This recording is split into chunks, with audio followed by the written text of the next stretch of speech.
One of the things that audiophiles are always wondering about is what's the difference between live and recorded sound. We're going to record the musicians, and after recording them, we're going to go to a listening room, which is set up downstairs, and we're going to compare the live sound compared to recorded sound. Whenever audiophiles get together, they're always arguing about whether their system is closer to live or another system is closer to live, and how transparent it is and how much dynamics. Where we are trying to learn here is how far we can get towards a live recording, and whether we can get exactly live, which I think is impossible. No matter how good the audio system, there will be some loss.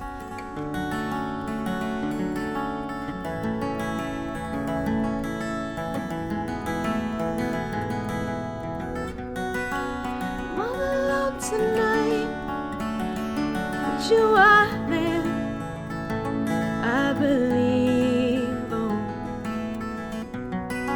you took yourself away from this world suddenly. A quiet guitar and a vocalist is one of the hardest things to realize, and once you record it and you feel the emotion and the breath in the singer, and we do the playback, I'm hoping the system is going to get close to it, but I think we'll still be quite far away. So we are going to have a lot of fun.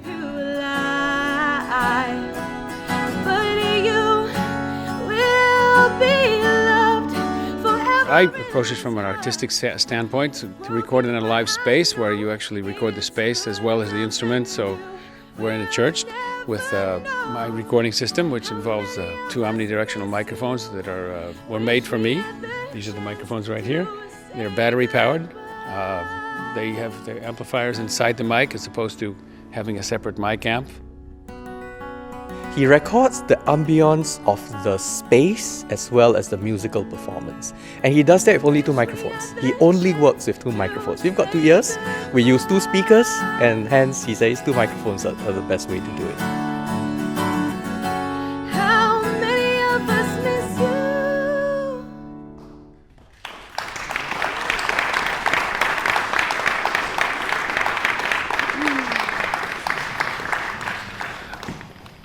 Here we go. Don't drop that. No. The playback system is going to be the club system. We use a Genesis i60 amplifier. It's an integrated amplifier, tube amplifier, 60 watts, and we are using the Genesis 7.2 F loudspeakers. But you will be loved forever in this heart.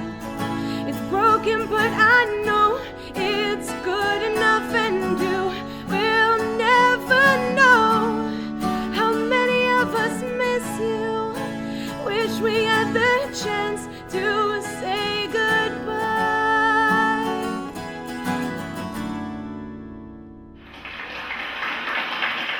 What struck me is how hard it is to compare even within the space of like 10-15 minutes, how a live performance sounded compared to the recorded one. It would have been fun to have been able to hear it, replayed upstairs in the big acoustic space. But actually the vocal on the guitarist tonight was much clearer down here, I thought, in the room here. So I can actually hear each word. It sounded great. It was super clear and really crisp. It was nice. Listening to it live sounds a lot more, there's a lot more room, there's a bigger environment. It sounds a lot more clear, I thought.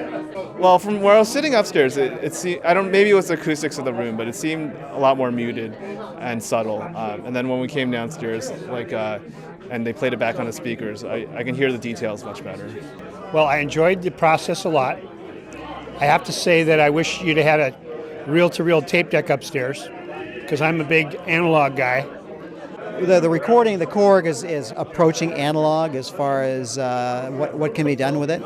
Unfortunately, we haven't got commercial DSD downloads available yet, but as Todd mentioned earlier, that'll be available in the future. So hopefully we can all enjoy it more often, more frequently.